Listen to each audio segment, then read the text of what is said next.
Proklamasi. Kami, bangsa Indonesia, dengan ini menyatakan kemerdekaan Indonesia. Hal-hal yang mengenai pemindahan kekuasaan dan lain-lain diselenggarakan dengan cara saksama dan dalam tempo yang sesingkat-singkatnya. Jakarta, 17 Agustus 1945, atas nama bangsa Indonesia, Soekarno-Hatta.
Hai semuanya.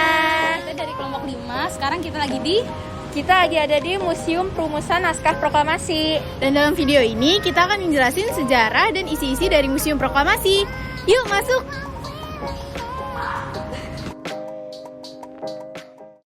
Nah, jadi sebelum kita mulai jalan-jalannya, aku bakal ngejelasin dulu sejarah dari bangunan ini. Bangunan ini itu ada di Jalan Imam Bonjol nomor 1, Menteng, Jakarta Pusat. Bangunan ini itu dibangun tahun 1927 dengan fungsi sebagai kediaman resmi konsulat kerajaan Inggris atau rumah. Bangunan ini merupakan salah satu dari 4 rumah tinggal besar di sekitar Taman Surapati atau kediaman Duta Besar Amerika Serikat, rumah dinas Gubernur DKI Jakarta, rumah Tuan Koch atau yang telah sudah dibongkar. Terus gedung ini tuh dirancang oleh arsitek yang bernama Johann Frederick Ludwig Blankenberg. Rumah ini merupakan salah satu bangunan yang berada di daerah yang dirancang sebagai kota taman atau Garden City pertama di Indonesia oleh Belanda pada tahun 1910. Memasuki ruangan pertama, yaitu ruangan pertemuan, Mohatta dan Mr. Ahmad Soebardjo diterima oleh Laksamana Tadashi Maeda setelah kembali dari Rengas Dengklok pada 16 Agustus 1945 pukul 22 WIB. Kedatangan ketiga tokoh tersebut untuk meminjam rumah Laksamana Tadashi Maeda sebagai tempat perumusan naskah proklamasi. Lalu di ruang kedua, yaitu ruang perumusan, ruang ini merupakan tempat dirumuskannya naskah proklamasi. Dini hari menjelang pukul 3 WIB, Insinyur Soekarno, Mohatta, dan Mr. Ahmad Soebardjo memasuki ruang ini untuk merumuskan konsep naskah proklamasi. Soekarno yang menuliskan konsep naskah proklamasi di atas secari kertas, sedangkan Hatta dan Ahmad Soebardjo yang menyumbangkan pikirannya secara lisan. Hal ini terlihat dari coret-coretan yang ada. Lalu di ruang ketiga, yaitu ruang pengetikan. Setelah persetujuan dari hadirin, Insinyur Soekarno meminta Said Timelik untuk mengetik naskah proklamasi. Said Timelik mengetik naskah proklamasi di ruang bawah tangga ditemani oleh BM Diah. Pada saat pengetikan, Said Timelik melakukan 3 perubahan kata, yaitu tempo menjadi tempo, wakil-wakil bangsa Indonesia menjadi atas nama bangsa Indonesia, dan penulisan hari, bulan, dan tahun. Lalu ruangan terakhir, yaitu ruang pengesahan.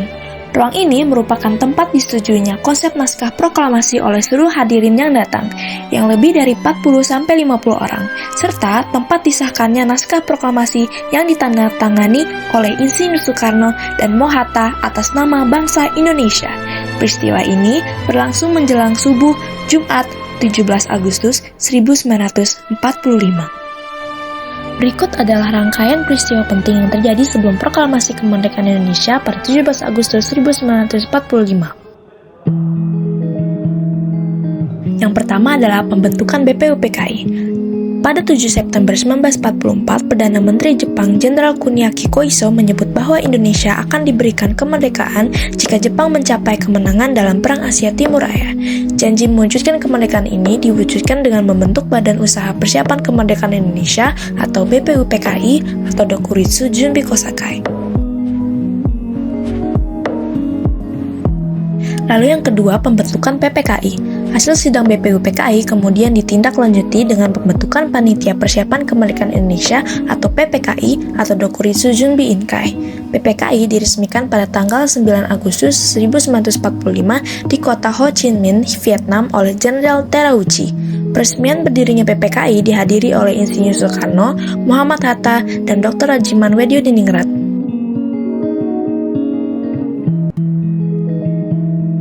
Yang ketiga ialah pemboman Hiroshima dan Nagasaki. Pada 6 Agustus 1945, bom pertama jatuh di Hiroshima, dan 3 hari kemudian, pada 9 Agustus 1945, bom kedua jatuh di Nagasaki. Dua kota penting yang dihancurkan tersebut membuat kekalahan Jepang atas sekutu sudah di depan mata. Ditambah lagi, pada tanggal 14 Agustus 1945, Jepang secara resmi menyerah tanpa syarat kepada sekutu di kapal USS Missouri. Informasi ini berhasil terdengar oleh salah satu tokoh golongan muda, yaitu Sultan Syahrir. Yang keempat ialah peristiwa Rengas Dengklok. Tanggal 16 Agustus 1945 dini hari, golongan muda yaitu Soekarni, Wikana, Aidi dan Syarul Saleh dari perkumpulan Menteng 31 menculik dan membawa Soekarno serta Hatta ke Rengas Dengklok. Tujuan penculikan ini tak lain agar Insinyur Soekarno dan Muhammad Hatta mau untuk segera proklamasi kemerdekaan saat itu juga. Perundingan yang alot berujung pada kesepakatan golongan muda dan golongan tua untuk melaksanakan proklamasi pada tanggal 17 Agustus 1945.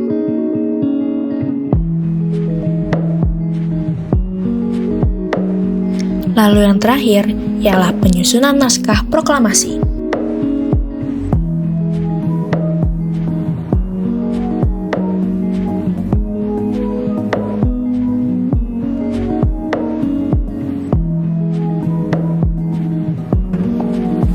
Nah, jadi di lantai 2 ini masih banyak informasi-informasi tentang proklamasi dan juga banyak barang-barang peninggalan dari zaman proklamasi. Nah, salah satu barang peninggalan pas zaman proklamasi itu yaitu radio merek Philips tahun 1938. Nah, radio ini yang memutarkan proklamasi pada zaman dahulu.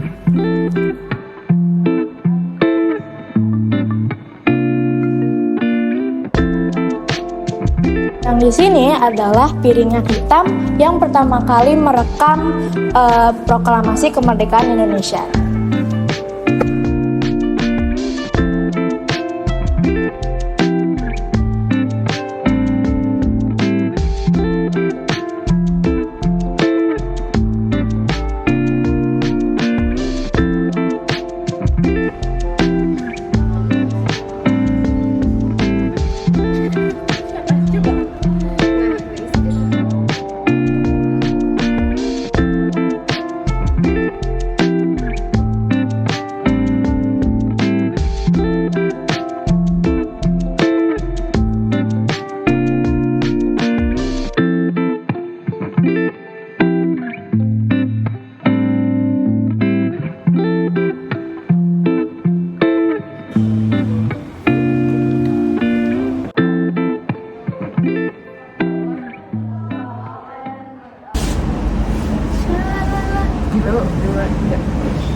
Sekian informasi dari kelompok kami, kurang lebihnya mohon maaf. Wassalamualaikum warahmatullahi wabarakatuh.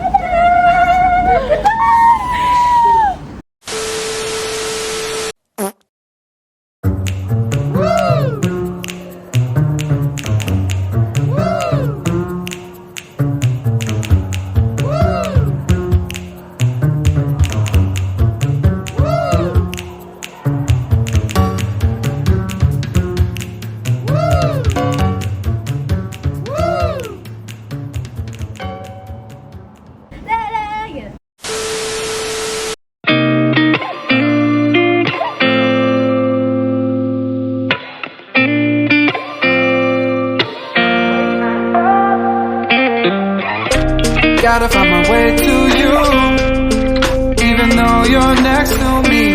No matter what I do, your heart is drifting out of reach. Head on the water, I'm swimming harder, trying to keep this alive.